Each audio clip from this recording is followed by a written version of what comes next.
எல்லோருக்கும் நமஸ்காரம். நீங்கள் நம்ம பார்க்க போகிறது சுஜாதா அவர்களுடைய ஒரு சிறுகதை மறுபடியும் ஒன்று அப்படின்னு இந்த கதையோட பேர். அந்த காலத்தில் அவர் இந்த மாடர்ன் விஷயங்கள் நிறைய ஹிஸ்பனாட்டிசம் அந்த மாதிரி விஷயங்கள் அதெல்லாம் மனசில் வச்சுட்டு நல்லா தெரிஞ்சுட்டதை பற்றி எல்லாரும் அந்த காலத்தில் இருக்கிற ஒரு யங்ஸ்டர்ஸ்கள் ஆனால் இப்போவும் ரசிக்கும்படியா பல கதைகளை கொடுத்துருக்கார். இதுவும் அந்த மாதிரி ஒரு கதை தான். ரொம்ப சுவாரஸ்யமான கதை. வழக்கம் போல் அவருடைய பிரமாதமான விவரிப்புகள், இந்த சப்ஜெக்ட் அவர் ஹேண்டில் பண்ணுற விதம் எல்லாம் ரொம்ப நல்லாயிருக்கும். அந்த கதையை தான் நீங்கள் நம்ம பார்க்க போகிறோம். சுஜாதா அவர்களின் மறுபடியும் ஒன்று. காதலனும் ஓட்டலிலே. காதலர்கள் என்றால் பாதி சந்திரனின் மங்கலான ஒளி விளக்கில் ஓடிப்பிடித்து விளையாடி விஸ்வநாதன் ராமமூர்த்தி மெட்டு ஒன்றில் உனக்காக எனக்காக என்று பாட்டு பாடிவிட்டு அர்த்தமற்ற சிரிப்புகளுடன் வார்த்தைகளுடன் எப்பொழுதும் சென்சாரை ஞாபகம் வைத்துக்கொண்டு ஒருவரை ஒருவர் அணைத்துக் கொள்கின்ற பிரகிருதிகள் என்றுதான் எண்ணுவீர்கள். அப்படி இல்லை இந்த கதையின் காதலர்கள். பெயர் ராமச்சந்திரன், சவிதா. வயது 26, 22. சவிதா மெல்லிய பெண், பெரிய கண்கள், அலட்சியமான அழகு. ராமச்சந்திரன் கண்ணாடி போட்ட சாத்வீக ஆசாமி. மாநில கல்லூரியில் பிஹெச்டிக்கு தெர்மோ எலக்ட்ரிசிட்டி என்பதில் ஆராய்ச்சி செய்து கொண்டிருக்கிறான். இதை பற்றி அவன் பேசத் துவங்கினால் சவிதா நான் எழுந்து போய்விடுவேன் என்று பயமுறுத்துவாள். சவிதா பிஎஸ்சி படிக்கிறாள். இருவரும் சந்தித்தது பார்க்கில் இல்லை. முதலில் சாதாரணமாக அறிமுகமானார்கள். பின்பு தற்செயலாக சந்தித்தார்கள். பின்பு வேண்டுமென்றே சந்தித்தார்கள். பின்பு சாமர்செட் மாமின் நாவல்களை பற்றியும் புதுமை பித்தன் கதைகளை பற்றியும் பேசிவிட்டு இருவருக்கும் பரஸ்பரம் ஒரு கவர்ச்சி இருக்கிறது என்று கண்டுபிடித்தவர்கள். இவர்கள் காதலில் இல்லாதது 1 சோக பெருமூச்சுகள், 2 ஆதர்ஷ விஷயங்கள், 3 நீ என் உயிர் நான் உன் உடல் போன்ற வசனங்கள். மவுண்ட் ரோடில் ஒரு ஓட்டலின் மாடியில் உட்கார்ந்திருந்தார்கள். ஜூக் பாக்ஸ் என்னும் ராட்சசன் அலறி கொண்டிருக்க அந்த அலறலுக்கு மேலே பில் யார் கொடுப்பது என்று தீவிரமாக வாதாடி கொண்டிருக்கிறார்கள். எத்தனை தடவை நீங்களே கொடுப்பீர்கள் என்றால் சவிதா. இல்லை சவிதா, நம்ம இருவரில் கொஞ்சம் சம்பாதிக்கிறாள் நான் கொடுக்க வேண்டியதான் முறை. நான் தான் கொடுப்பேன் என்று அவள் பிடிவாதம் பிடிக்கிறாள். சரி என்று ராமச்சந்திரன் வெயிட்டரை கூப்பிட்டு ஜூக் பாக்ஸை காட்டி அதை நிறுத்து, அதற்கு எத்தனை பேர் வேண்டும் என்று கேட்கிறான். சவிதா சிரிக்கிறாள். அவள் சிரிப்பில் கவர்ச்சி இருக்கிறது.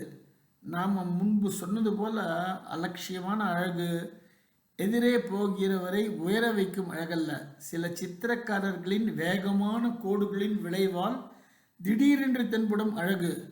ராமச்சந்திரனின் கண்ணாடி மூலம் பார்த்தால் அவள் தேவதை. ஜூக் பாக்ஸ் ஓய்ந்தது. ராமச்சந்திரன், சீக்கிரம் பேசி சவிதா, மற்றொரு ஆள் நாள்னா போடுவதற்குள் என்கிறான். என் மாமாவை வெள்ளிக்கிழமை வந்து பாருங்களேன். உன் மாமாவை நீ வருணிக்கிறத பார்த்தா அவர் நெருங்கவே பயமா இருக்கு. என்னமோ ஹிப்னாட்டிசம் மெஸ்மரிசம் என்றெல்லாம் படிப்பார் என்கிறாயே. அதுவா? ஹிப்னாட்டிசத்தில் அவருக்கு ஆர்வம் உண்டு. பெரிய பெரிய விஷயங்களை எல்லாம் படிப்பார். ஆனால் ரொம்ப தங்கமானவர். எனக்கு அப்பா அம்மா எல்லாம் அவர் தான். சிறு வயது முதலிலிருந்தே படிக்க வேண்டும் என்று சொல்லி பணமும் சுதந்திரமும் கொடுத்து ஒரு குறைவும் இல்லாமல் வளர்ந்தவர். அவருக்கு நான் மிகவும் கடமைப்பட்டிருக்கிறேன். நீங்களே அவரை சந்தித்துத்தான் ஆக வேண்டும். அவரிடம் என்னை பற்றி பேசியிருக்கிறாயா? ஓ, நிறைய. அவரே உங்களை பார்க்க வேண்டும் என்று சொல்லியிருக்கிறார். நம் இருவரை பற்றியும் அவருக்கு நிறைய தெரியும். எல்லாம் தெரியுமா? எல்லாம் என்றால் நான் உன்னை கல்யாணம் செய்து கொள்ள விரும்புவது அது இன்னும் சொல்லவில்லை. நீங்கள் வந்துதான் கேட்க வேண்டும். எனக்கு என்னவோ பயமாக இருக்கிறது. எனக்கும் அவருக்கும் பேச பொது விஷயங்களே கிடையாது. சும்மா ஒருவரை ஒருவர் பார்த்து கொண்டே உட்கார்ந்து இருக்க போகிறோம். நான் கவனித்துக் கொள்கிறேன். வந்து கொஞ்சம் சாதுரியமாக பேசிக்கொண்டிருங்களேன். நகத்தை பார்த்து கொண்டே வானிலை பற்றியும் ரஷ்யாவின் 5 வருட திட்டத்தை பற்றியும் பேசாதீர்கள் என்றால் சவிதா. சரி வெள்ளிக்கிழமை வருகிறேன். அடுத்த சாப்டர், தட்டுங்கள் அதட்டப்படும். வெள்ளிக்கிழமை அவள் வீட்டு வாயிலில் பொத்தானை அழுத்தும் பொழுது ராமச்சந்திரன் உலகமே தன் இன்ப வாழ்க்கைக்காக அமைக்கப்பட்டதாக நினைத்தாலும் சவிதாவின் மாமாவை சந்திப்பதில் சற்று பயமாகத்தான் இருந்தது. அவர் சம்மதமில்லாமல் சவிதாவை மணந்து கொள்வது முடியாத காரியம். அவரை தன் நடத்தையால் கவர வேண்டும். கதவு திறந்தது. சவிதா நீலப்புடைவையில் உயரமாக நின்றாள். அவள் கண்களில் மெலிவான சோகம். எஸ் என்றாள். ஹலோ சவிதா, நேரமாகி விட்டதா என்ன? உங்களுக்கு யார் வேண்டும்? ராமச்சந்திரன் சிரித்தான். இது என்ன சவிதா, என்னை தெரியவில்லையா? மிஸ்டர், நீங்கள் யார்? என்னடா இது, ஏதாவது ஜோக் செய்கிறாயா? என்னை தெரியவில்லையா? ஏவி ராமச்சந்திரன்.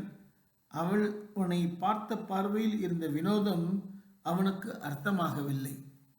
மன்னிக்க வேண்டும், நீங்கள் வீடு தவறி வந்திருக்கிறீர்கள். உங்களை எனக்கு தெரியாது. என்ன விளையாடுகிறாயா சவிதா? முந்தா நாள் உன் மாமாவை பார்க்க என்னை இங்கு வர சொன்னா ஞாபகம் இல்லை? இல்லை, இதில் ஏதோ தவறு நேர்ந்திருக்கிறது. உங்களை எனக்கு தெரியவே தெரியாது. சே, என்ன விளையாட்டு சவிதா என்று அவள் கையை பிடித்தான். அதிர்ச்சியில் கையை உதறிக்கொண்டு, இடியட், என்ன விளையாட்டு? மாமா மாமா என்று பயமும் தைரியமும் கலந்த குரலில் கூப்பிட்டாள். மாடிப்படியிலிருந்து தடதடவுன்னு இறங்கி வந்தார் நடேசன். பிராக்கெட்ல பட்டை ஃப்ரேம் போட்ட கண்ணாடி, மிக உயரமான உடல், தீவிரமான முகம். என்ன சவிதா? மாமா, இந்த ஆள் என் பெயரை சொல்லி கூப்பிட்டு என்னவோ பேசுகிறான். இவனை எனக்கு தெரியாது, என்னை தெரிந்தவன் போல காட்டிக்கொள்கிறான். யாருடா நீ? மரியாதை இல்லாத இந்த கேள்வி அவனை நிலைக்க வைத்து விட்டது. இதெல்லாம் நாடகமா நிஜமா என்று தெரியவில்லை. சவிதா அவனை பயத்துடன் பார்த்து கொண்டிருந்தாள். அந்த பார்வையில் பொய்யில்லை, ஜாலமில்லை, முன்பின் தெரியாதவனை வெறுப்புடன் பார்க்கும் உண்மையான பார்வை. நான் சவிதாவின் நண்பன். எனக்கு சவிதாவை நன்றாக தெரியும். அவளுக்கு என்னை நன்றாக தெரியும். சாரி, உங்களை பார்க்க இவள்தான் என்னை இங்கு அழைத்திருந்தாள். நீங்கள் தானே நடேசன்? இல்லை மாமா, இவனை எனக்கு தெரியவே தெரியாது. இதற்கு முன் நான் பார்த்ததே இல்லை. நடேசன் கை சட்டையை மடக்கி கொண்டு, ஏய், இந்த மாதிரி எத்தனை பேரா கிளம்பியிருக்கேங்க என்றார். ராமச்சந்திரன், மிஸ்டர் நடேசன், நான் சொல்வது உண்மை. இவளை எனக்கு நன்றாக தெரியும். இருவரும் மணிக்கணக்காக என்றான். பொய் மாமா, பொய் என்று உரக்க கத்தினாள் சவிதா. கண்களில் மெலிதாக ஈரம் தெரிந்தது. சவிதா, இங்கே பார், என்னை பார்த்து சொல்லு. என்னை தெரியாது உனக்கு? சவிதா அவனை நேராக வெறித்து பார்த்து, உன்னை எனக்கு தெரியாது என்றாள். சவிதா, நீ உள்ள போ என்றவர், ஏய், நீ இப்போ போகிறாயா இல்லை உதைக்கட்டுமா என்றார் ராமச்சந்திரனை நோக்கி. மரியாதையை பேசுங்க சார். சவிதா தான் என்னை கூப்பிட்டாள். இங்கே வேண்டுமென்றே இப்போது பொய் சொல்கிறாள். வலுவான கரங்களை அவன் மார்பில் வைத்து உந்தி தள்ளினார் நடேசன். படிகளில் தடுமாறி சமாளித்துக் கொண்டு நின்றான் ராமச்சந்திரன். நடேசன் தொடர்ந்து தள்ளினார். சவிதா, ஏன் இப்படி பொய் சொல்கிறாய்? ஏன் இப்படி அவமானப்படுத்துகிறாய்? சவிதா உள்ளே போய்விட்டாள். தள்ளப்பட்டு தெருவில் பிரமிப்புடன் அவன் நின்றான். 10-15 பேர் கூடி ஆர்வத்துடன் இந்த வினோத நிகழ்ச்சியை பார்த்து கொண்டிருந்தார்கள். அவர்களில் ஒருவர் சற்று பலமாக, பெண் பிள்ளை விஷயம் போல் இருக்கிறது என்றார். ராமச்சந்திரன் கவனிக்காமல் நடந்தான். எல்லாம் வேடிக்கைக்காக தான் செய்தோம், திரும்பி வா என்று கூப்பிடுவார்கள் என்று கூட எதிர்பார்த்தான். கூப்பிடவில்லை. அடுத்த பேராகிராஃப். நடேசன் சிரித்தார். சவிதாவின் இந்த நடத்தையை புரிந்து கொள்ள இதற்கு முன்னால் நடந்த நிகழ்ச்சிக்கு போகிறோம்.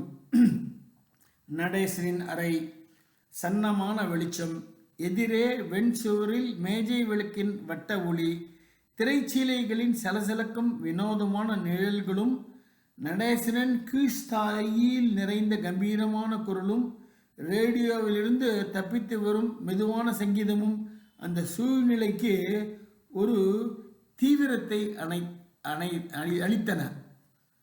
சவிதா எதிரே உட்கார்ந்து கொண்டு ராமச்சந்திரனை பற்றி மிக ஆர்வத்துடன் நடேசனிடம் சொல்லிக் கொண்டிருந்தாள். ரொம்ப நல்லவர் மாமா, நிறைய படித்தவர், நிதானமான ஆசாமி. நடேசன் குறுக்கிட்டு, சவிதா, நீ இந்த பையனை மணக்க விரும்புகிறாய், அப்படித்தானே? சவிதா தயங்க கொண்டே அப்படித்தான் என்றாள். நடேசன் சிரித்தார். போக்கிரி பெண்ணே, என் மூக்கடியிலேயே ஒரு பெரிய காதல் நாடகம் நடத்தி இருக்கிறாய். உன்னை நாவல்களில் வருவது போல கடிந்து கொள்ளட்டுமா?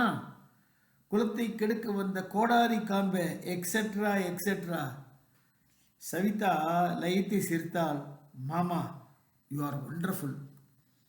நடேசன் சிரிப்பை நிறுத்தி, அது இருக்கட்டும், நீ அவனை முதலில் சந்தித்தது ஞாபகம் இருக்கிறதா என்றார். ஓ, அதை நன்றாக ஞாபகப்படுத்திப்பார்.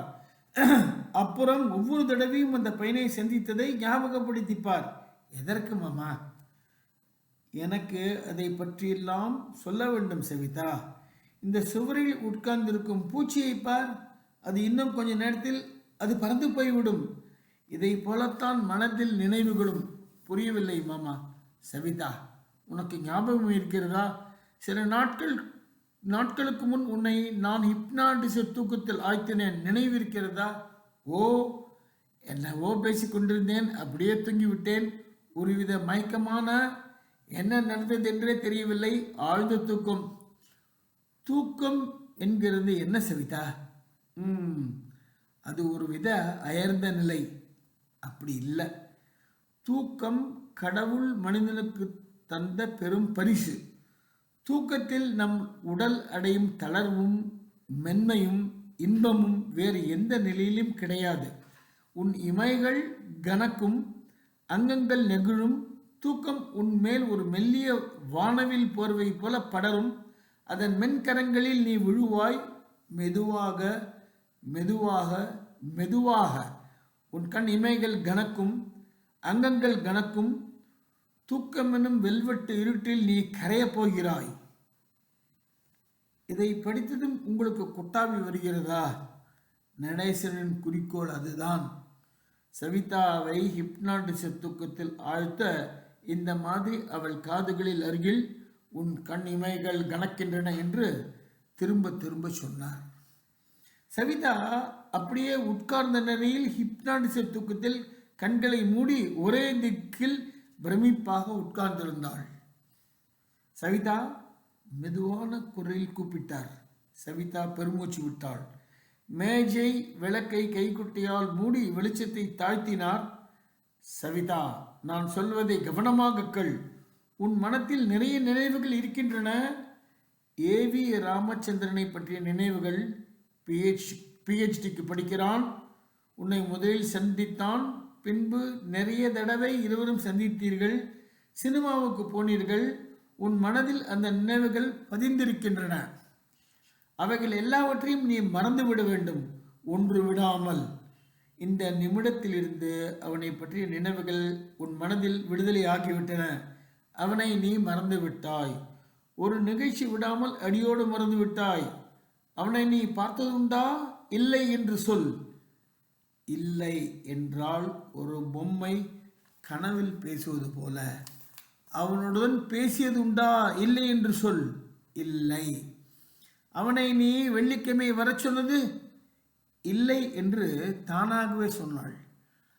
அவன் உருவம் உன் நினைவிலிருந்து அழிந்துவிட்டது.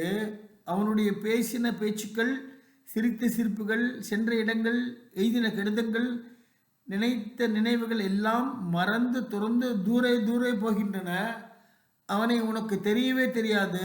இனி அவன் உனக்கு அந்நியன். நான் சொல்லுவதை சொல்லு சவிதா. சவிதா, ராமச்சந்திரனை பற்றிய நினைவுகள் எல்லாவற்றையும் மறந்து விட்டாள். சவிதா, என் மேல் அன்பாக இரு. நான் நடேசன். நான் தான் உனக்கு எல்லாம்.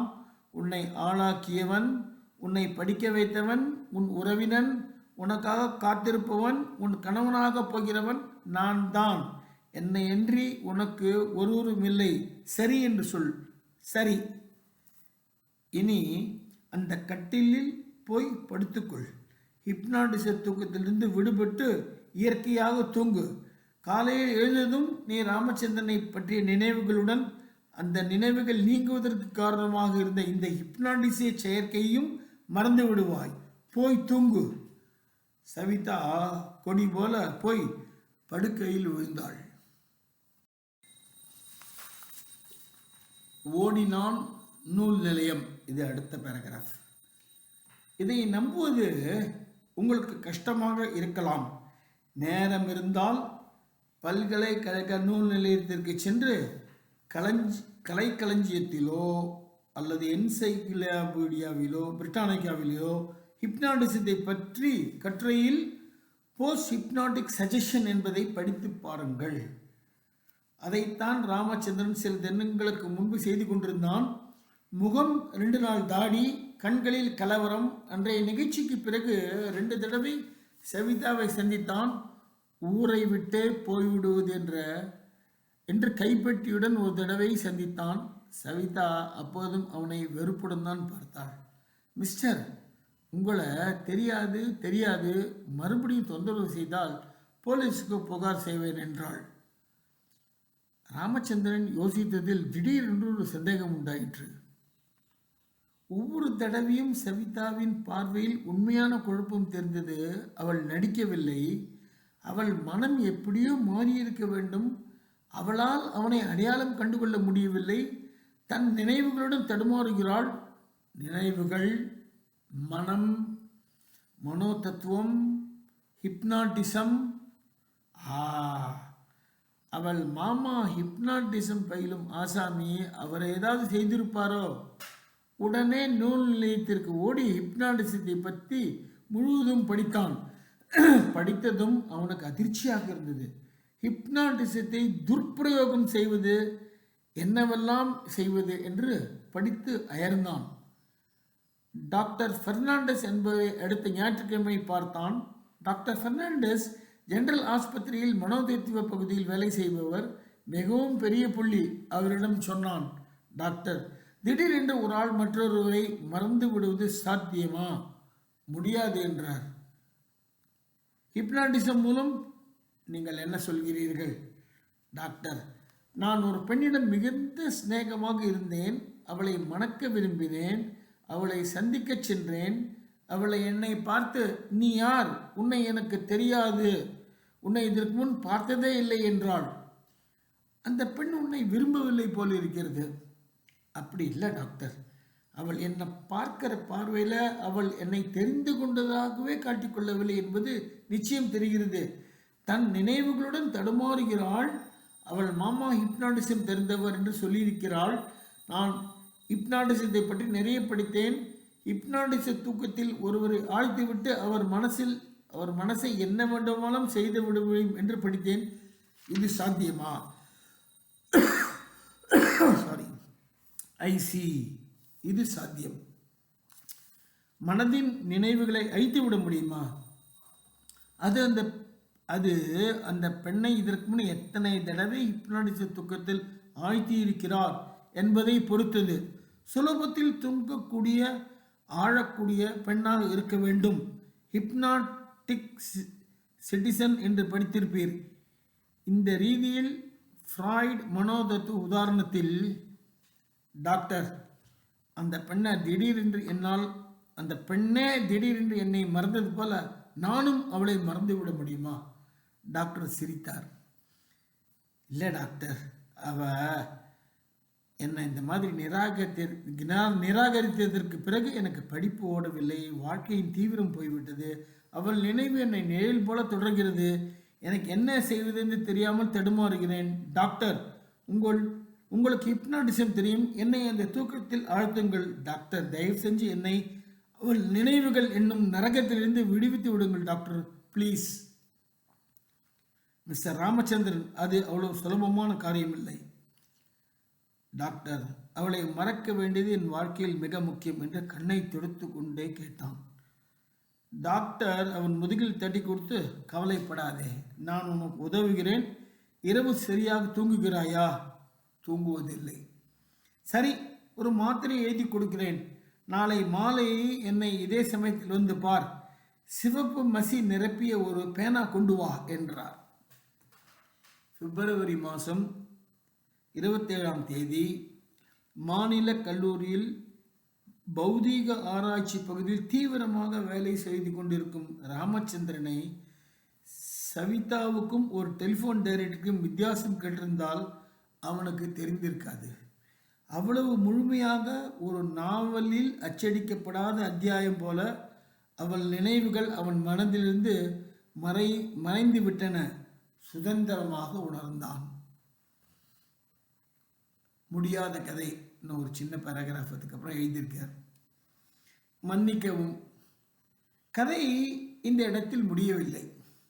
சில மாதங்கள் கழித்து மவுண்ட் ரோடில் ஜூக் பாக்ஸ் அலரும் ஒரு ஹோட்டல், ஒருவனும் ஒருத்தியும் எதிரில் உட்கார்ந்து சிரித்து பேசிக் கொண்டிருக்கிறார்கள்.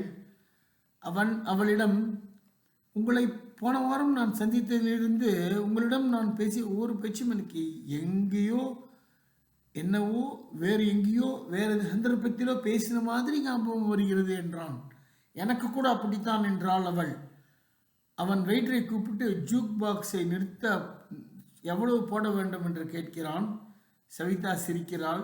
ஜூக் பாக்ஸ் ஓய்கிறது. சீக்கிரம் பேசு, மற்றொரு ஆள் நால்னா போடுவதற்குள். அவன் பெயர் ராமச்சந்திரன், அவள் பெயர் சவிதா. மறுபடியும் ஒன்று ஒரு தலைப்பு. எத்தனையோ விஷயத்தை படிச்சுட்டு நம்மளும் போயிட்டு இருக்கோம். அது எங்கேயோ அதை உள் வாங்கிட்டு அதை ஒரு கதையில் ஃபிட்டின் பண்ணி ரொம்ப அழகாக அந்த விவரிப்புகளை கொடுத்து ஒரு இடத்துல பாருங்களேன், ஒரு கரெக்டாக 2 பேஜ் படித்ததுக்கப்புறம் நமக்கு என்ன போகிறதுன்னு அப்படின்னு நம்ம கதையிலே ஆழ்ந்து போய் ஒரு கட்டத்தில் அது கதை இல்லை, ஏதோ நமக்கு கண் முன்னாடி நடக்கிற விஷயம் அப்படின்ற அளவுக்கு ஒரு இன்வால்மெண்ட் வரக்கூடிய அளவுக்கு ஒரு எழுதக்கூடிய எழுத்தாளர் சுஜாதா அவர்கள். இந்த கதை வந்த புதுசில் எனக்கு நன்னா ஞாபகம் இருக்குது. எல்லா இளைஞர்களும் ரொம்ப விரும்பி படித்தா இன்றைக்கும் இதுக்கு நல்ல ரசிகர்கள் இருக்கா. அந்த மாதிரி ஒரு கதையை தான் இன்றைக்கி நம்ம பார்த்தோம். சுஜாதா அவர்களின் மறுபடியும் ஒன்று. வழக்கம் போல் இந்த கதையை நீங்கள் எல்லோரும் நன்றாக ரசித்து கேட்பல்ல நம்புகிறேன். நன்றி, வணக்கம்.